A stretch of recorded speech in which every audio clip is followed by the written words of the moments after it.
Everyone, good morning. कैसे हैं आप सब? आई होप आप सब बहुत अच्छे होंगे and welcome to my new vlog. Thursday का डे था और मॉर्निंग के 10 o'clock के आसपास का टाइम हो रहा था। मनीष ऑफिस के लिए निकल गए थे, बिटू भी स्कूल के लिए निकल गई थी। कुकिंग वगैरह मेरी हो चुकी थी। अब मेरा जो ऑर्गेनाइजिंग और क्लीनिंग का काम होता है वो मैंने स्टार्ट कर दिया था।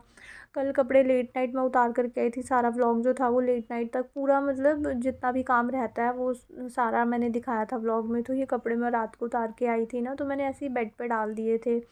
तो अब मेरे को इनको फ़ोल्ड करके इनके प्लेस पे रखना था, क्योंकि अब मैं दोनों बेड को अच्छे से झाड़ वाड़ के, मतलब सारा ऑर्गेनाइजेशन का काम करूँगी। तो जितनी भी बिखरी हुई चीज़ें होती हैं ना, तो सबसे पहले उनको उनके प्लेस पे मैं रख देती हूँ, ताकि जो भी एक्स्ट्रा बिखरी हुई चीज़ें दिखती हैं वो ना दिखें। वो अपने अपने प्लेस पे चली जाएंगी, तो घर जो होगा वो ऑर्गेनाइज़ हो जाएगा और मतलब क्लीन दिखने लगता है अगर आप चीज़ों को उनके प्लेस पे रख दोगे। तो ये सारे कपड़ों को मैंने फ़ोल्ड कर दिया था और उनकी उनकी जगह पे मैं रख के आ गई थी।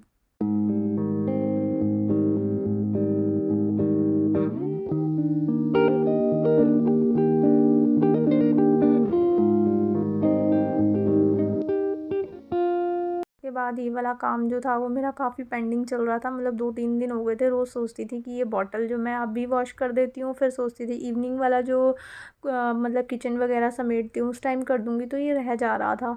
तो अभी मैंने कहा कि सबसे पहले इसको मैं क्लीन कर देती हूँ, क्योंकि ये फिर थोड़ी देर इसको वाटर वगैरह इसका ड्रेन होता है, उसमें भी टाइम लगता है। तो मैंने बॉटल ले ली थी, उसके अंदर पहले थोड़ा सा ना पानी में गर्म होने के लिए रखूँगी, क्योंकि ऑयल डिस्पेंसर है ये, तो बहुत ज़्यादा स्टिकी होता है, मतलब चिकना चिकना सा होता है ना अंदर से। अगर डायरेक्ट आप इसको सोप से या विम जेल से क्लीन करोगे तो अच्छे से नहीं हो पाएगा। तो थोड़ा सा मैंने ना इसमें पहले गर्म पानी कर लिया था। इसमें गर्म पानी डालूँगी। गर्म पानी से जितनी भी ज़्यादा चिकनाई सी होती है ना, वो सारी ऑलमोस्ट निकल जाती है। तो थोड़ा सा मैंने, बहुत ज़्यादा गर्म नहीं करना, क्योंकि डर लगता है ना, ग्लास की बॉटल है ये, तो कई बार ग्लास फूट भी जाता है। तो मैंने थोड़ा नॉर्मल सा गर्म पानी कर लिया था और इस तरह से पूरी बॉटल को शेक कर लूँगी, ताकि जितना भी ऑयल है ना वो थोड़ा सा निकल जाए। फिर मैंने जो एक बार पूरा ऐसे शेक करके सारा पानी निकाल दिया था, उसमें काफ़ी सारा ऑयल आ गया था। अभी आपने देखा वो पानी जो था ना वो पूरा येलो येलो सा कलर का हो गया था। उसके बाद जो बचा हुआ पानी था वो मैंने बॉटल में डाल दिया था, और कुछ दाने ना मैंने इसमें राइस के डाले थे, और उसके ऊपर से मैंने थोड़ा सा विम जेल डाल दिया था। क्योंकि इसके साइज़ का ब्रश मैंने अभी देखा भी नहीं ना, मैंने ऑनलाइन कहीं चेक करा ना, मेरे को अभी ऑफलाइन कहीं देखने को मिला कि इतना नैरो जो इसका मतलब ऊपर का टॉप होता है, तो उसके अकॉर्डिंग ब्रश नहीं है। तो मैं ना उसमें थोड़े से राइस के दाने डाल देती हूँ, तो वो थोड़ा सा मतलब एक दूसरे से लगते हैं ना, तो नीचे से बॉटल अच्छे से क्लीन हो जाती है। और वैसे भी मैंने इसके अंदर जो गर्म पानी था वो डाला था, तो उससे वैसे भी सारी चिकनाई हट जाती है, और बॉटल को बहुत ज़्यादा मैं गंदा नहीं होने देती। जैसे आप काफ़ी बार देखोगे ना, काफ़ी लॉन्ग टाइम तक अगर आप बॉटल को, ऑयल डिस्पेंसर को क्लीन नहीं करोगे ना, तो नीचे से ना, मतलब जो उसका बॉटम होता है बॉटल का, वो बहुत ज़्यादा गंदा सा ग्रीसी सा होने लगता है। मतलब नीचे से दिखता है कि ये बहुत दिनों से वॉश नहीं हुआ है। तो मैं बहुत ज़्यादा इसको गंदा होने नहीं देती हूँ, साथ के साथ क्लीन कर लेती हूँ।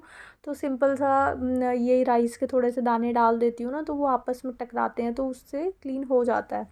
तो बॉटल को मैंने इस तरह से क्लीन कर लिया था, और इसकी जो नोज़ल वगैरह होती है उसको नॉर्मल विम जेल से मैंने क्लीन कर लिया था।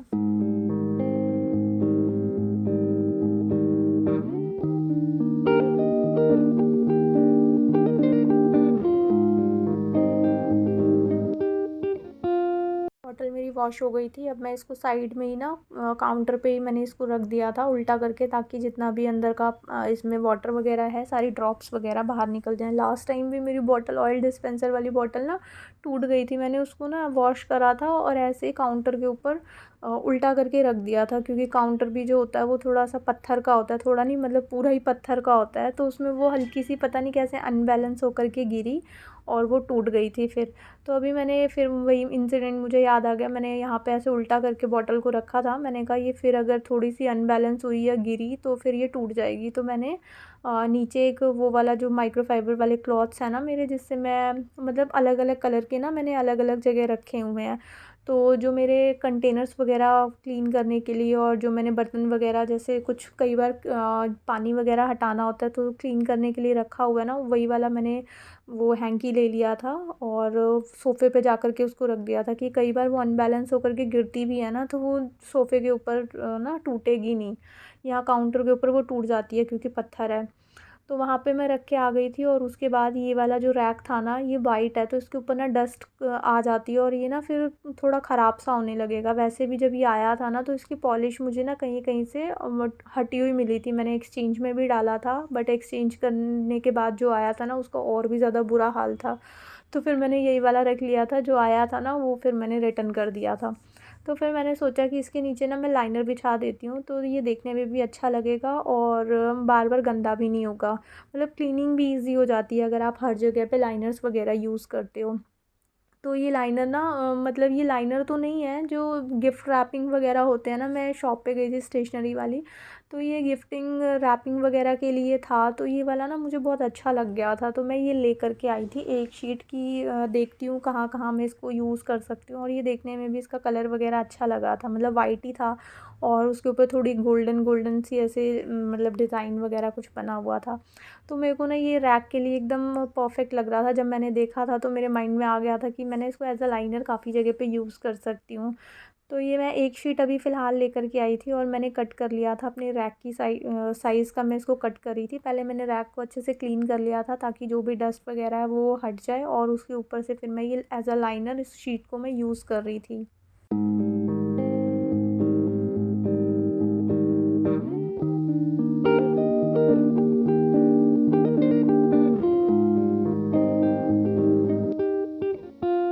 लाइनर जो जहाँ से थोड़ा-सा मुझे एक्स्ट्रा लग रहा था, तो मैंने ना उसकी जो कॉर्नर्स होते हैं वहाँ पे फ़ोल्ड करके पीछे की साइड ना टेप लगा दी थी, ताकि वो मतलब टेप लगाने से ना उसको सपोर्ट मिलेगी और वो इधर-उधर हिलेगा नहीं। जैसे कुछ भी आप उठाओ तो कई जैसे पेपर्स वगैरह हम रोल करके रखते हैं ना, तो वो फिर थोड़ा-सा ऐसे उठे-उठे से रहते हैं। तो इसलिए पीछे की साइड से ना मैंने टेप कर लगा दी थी, ताकि ये बिल्कुल एज़ इट इज़ सेट रहे, इसके ऊपर सामान रहे या ना रहे, ये अच्छे से सेट रहे। तो मैंने इस तरह से दोनों दोनों ही जगह पे, मतलब ऊपर और नीचे वाली शेल्फ़ दोनों पे ही लाइनर लगा दिया था और ये अच्छा लग रहा था मेरे को, और बिल्कुल अच्छे से मैच भी हो गया था। लग ही नहीं रहा था कि इस पे लाइनर लगाया हुआ है, ऐसे लग रहा था जैसे रैक के ऊपर ही डिज़ाइन बना हुआ है। तो वो मैंने लगा दिया था, और जितनी भी चीज़ें इसके ऊपर मैंने रखी हुई थी दोबारा एज़ इट इज़ मैंने इनको एक बार डस्ट ऑफ कर लिया था और उनके प्लेस पे रख दिया था।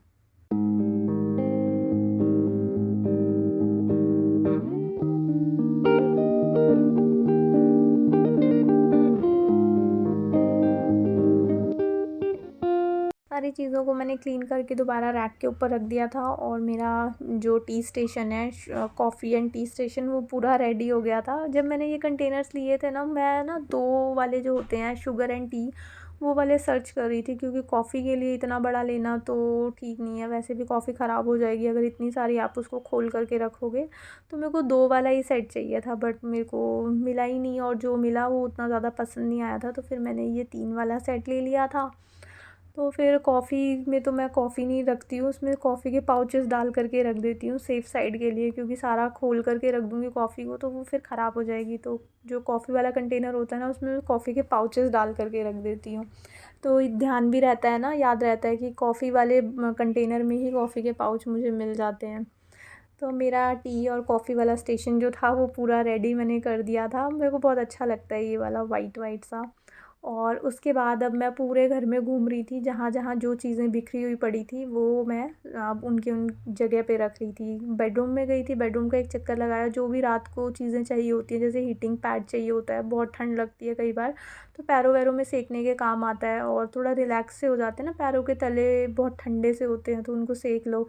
तो वो साइड टेबल्स पे पड़े रहते हैं, वो मैंने उठा करके उन उसकी जगह पे रख दिया था। और बाहर गई थी तो स्टीमर, मैंने कल वाले व्लॉग में दिखाया था कि रात को मैं थोड़ा स्टीम वगैरह ले लेती हूँ, तो स्टीमर भी यूज़ करके मैंने वहीं रख दिया था, क्योंकि उसमें पानी था तो मैं उसको अभी ड्रॉअर में नहीं डाल सकती थी, तो स्टीमर भी वहीं पड़ा हुआ था। मतलब जो चीज़ें हम मॉर्निंग में भी बहुत जल्दी जल्दी होती है, इतना टाइम नहीं होता कि हम जो चीज़ जहाँ से उठाएं उसको फिर वहाँ वहाँ सेट करके रखते जाएं। तो ये सारी चीज़ें ना बाद की होती हैं, जब घर खाली हो जाए, सब अपने काम वाम पे चले जाएँ, तो जो भी चीज़ें फैली हुई होती हैं सबसे पहले मैं उनको उनकी जगह पे रख देती हूँ।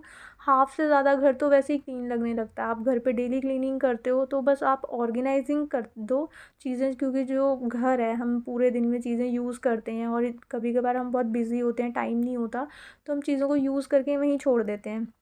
बस आपने जो चीज़ें जहाँ से उठाई हैं उनको उनके जगह पे पहुँचा दोगे ना, तो आपका 80% ही बोल सकते हैं घर एकदम क्लीन हो जाता है। आप झाड़ू लगा कर के भी छोड़ दोगे ना और एट अ टाइम कोई आ जाता है तो आपका घर क्लीन लगेगा, क्योंकि सारी चीज़ें अपनी अपनी जगह पे पड़ी होंगी, ऐसा बिखरा हुआ घर नहीं दिखेगा।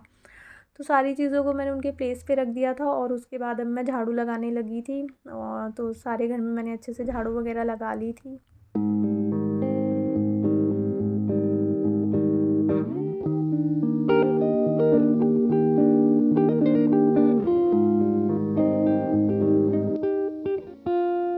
टेबल वगैरह को हटा के सोफ़े के नीचे सारी जगह से मैं अच्छे से एक बार झाड़ू लगा लेती हूँ। झाड़ू अगर आपने अच्छे से लगाई होगी ना, फिर मॉपिंग करने में टाइम नहीं लगता। अगर झाड़ू आप टाइम दे कर के नहीं लगाओगे तो मॉपिंग करते हुए, चाहे आप फ्लैट मॉप से लगाओ, मतलब स्टैंडिंग मॉप से लगाओ, या फिर आप बैठ कर के पोछा लगाओ, तो उसमें ना बार बार आपके हाथ में कभी बाल आएगा, कभी कुछ डस्ट आएगी, तो वहाँ पे फिर एक्स्ट्रा टाइम लग जाता है। तो झाड़ू को हमेशा टाइम दे कर के लगाना चाहिए, ताकि सारा कूड़ा वगैरह जो भी डस्ट वगैरह है वो अच्छे से निकल जाए। फिर मॉपिंग करने में बिल्कुल भी टाइम नहीं लगता, चाहे आप फ्लैट मतलब स्टैंडिंग मॉप यूज़ करो या फिर बैठ करके करो, तो वो फिर फटाफट हो जाता है क्लीन। और उसके बाद झाड़ू लगाने के बाद अब बारी आती है डस्टिंग की। तो अब मेरे को सारे घर में डस्टिंग करनी थी। रेगुलर अगर आप डस्टिंग करते रहते हो तो घर एकदम क्लीन रहता है, क्योंकि हल्की फुल्की जो भी डस्ट आती है ना, वो डेली बेसिस पे क्लीन होती रहती है। और वैसे भी यहाँ पे तो दिल्ली में इतनी ज़्यादा डस्ट की प्रॉब्लम रहती है कि मॉर्निंग में आप डस्टिंग करते हो ना, इवनिंग में फिर हल्की हल्की दिखने लगती है कि डस्ट आई हुई है। तो उस बीच में आपको रेगुलर डस्टिंग की तो ज़रूरत पड़ती है। तो वो आज फिर ना मेरे को ये वाला मिरर जो था वो थोड़ा सा गंदा लग रहा था, तो इसको भी मैंने कॉलिन से क्लीन कर दिया था। और टेबल को तो रेगुलर क्लीन करना ही होता है। ये देखो, रोज़ क्लीन करती हूँ, व्लॉग में भी दिखाती हूँ, फिर भी आपने अभी मैंने जैसे ये क्लॉथ घुमाया होगा तो आपको दिख रहा होगा कि एक डस्ट की लेयर हटती हुई दिखी। तो ये वाला जो टेबल है ना, ब्लैक कलर वाला, मतलब जो ग्लास है, इसके ऊपर बहुत जल्दी डस्ट हल्की सी भी 1-2 घंटे के बाद भी ना ऐसे दिखने लगेंगे कि कुछ पार्टिकल्स गिरे हुए हैं। तो फिर इसको भी मैंने कॉलिन से क्लीन कर लिया था।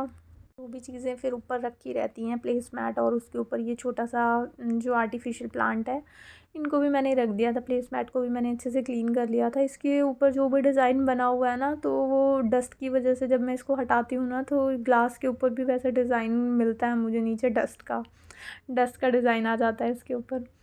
तो फिर उसके बाद ये टेबल वगैरह क्लीन हो गई थी, और उसके बाद मैंने सारा क्लीनिंग वगैरह का काम निपटा लिया था और मैं चली गई थी नहाने। और अभी नहा कर के मैं स्किन केयर ही कर रही थी, तो इतने में आ गया था कोरियर। तो फिर मैं नीचे आ गई थी लेने के लिए। कुछ ओटीपी वगैरह ना ऊपर आ नहीं रहा था, तो फिर मेरे को नीचे जाना पड़ा। और फिर तब तक ना फ़ोन पे कोऑर्डिनेट हो गया था, तो फिर गार्ड भैया जो हैं उन्होंने पार्सल ले कर के रख लिया था। अभी मैंने कॉम्ब वगैरह नहीं करी थी, जस्ट मैंने फेस पे मॉइस्चराइज़र, मतलब जो रेडी मैं हो रही थी, अभी कॉम्ब करने ही वाली थी, तब तक फ़ोन आ गया था। फिर मैं नीचे चली गई थी। और उसके बाद अभी दिखाती हूँ क्या मैंने मंगवाया था। सेकंड पार्सल है ये मेरा मीशो से। उससे पहले मैं कभी मीशो से नहीं मंगाती थी, क्योंकि मुझे लगता था, मतलब ऐसे रिव्यूज़ वगैरह आते थे ना, एक तो क्वालिटी बहुत ख़राब मिलती है मीशो से, और चीज़ें कुछ और ऑर्डर करते हैं और आता कुछ और है। तो अभी मैंने फ़र्स्ट टाइम हिम्मत करके कुछ सबसे चीप प्राइस वाला टॉप मैंने एक बार मंगवाया था, तो उसकी क्वालिटी ठीक ठाक आई थी, मतलब जितना प्राइस था उसके अकॉर्डिंग ठीक थी। तो फिर मैंने एक दूसरा ऑर्डर प्लेस करा। तो यहाँ पे मैंने विंटर्स के लिए एक वन पीस ड्रेस मंगवाई थी, जो कि प्लेन ही ब्लैक कलर में थी, और साइज़ेस में अवेलेबल थे, डिफरेंट कलर्स इसमें अवेलेबल थे। तो वो आई थी, फुल स्लीव्स की थी। इसको ओवरकोट्स वगैरह के साथ अगर आप पेयर अप करोगे तो ये बहुत सुंदर लगती है विंटर में। तो ये मैंने मंगवाई थी, तो देखते हैं इसको कब पहनना होता है।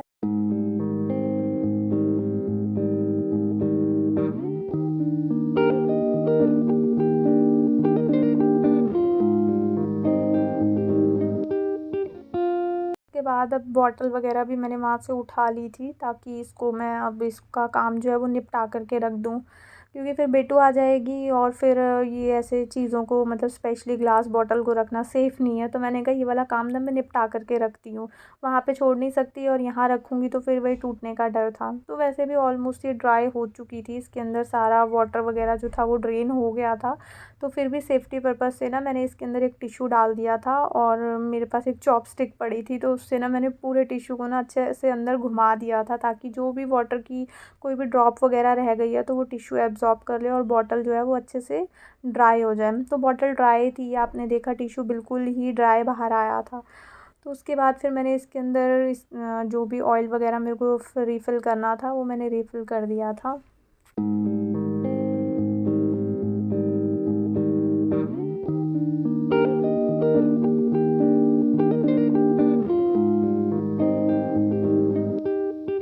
ये वाला काम भी मैंने निपटा लिया था। 2-3 दिन से सोच रही थी कि इसको करूँगी, करूँगी, फाइनली ये वाला काम भी मेरा निपट गया था। और बस इसी के साथ आज का व्लॉग भी मैं यहीं पे एंड करती हूँ। आई होप आपको ये व्लॉग अच्छा लगा होगा।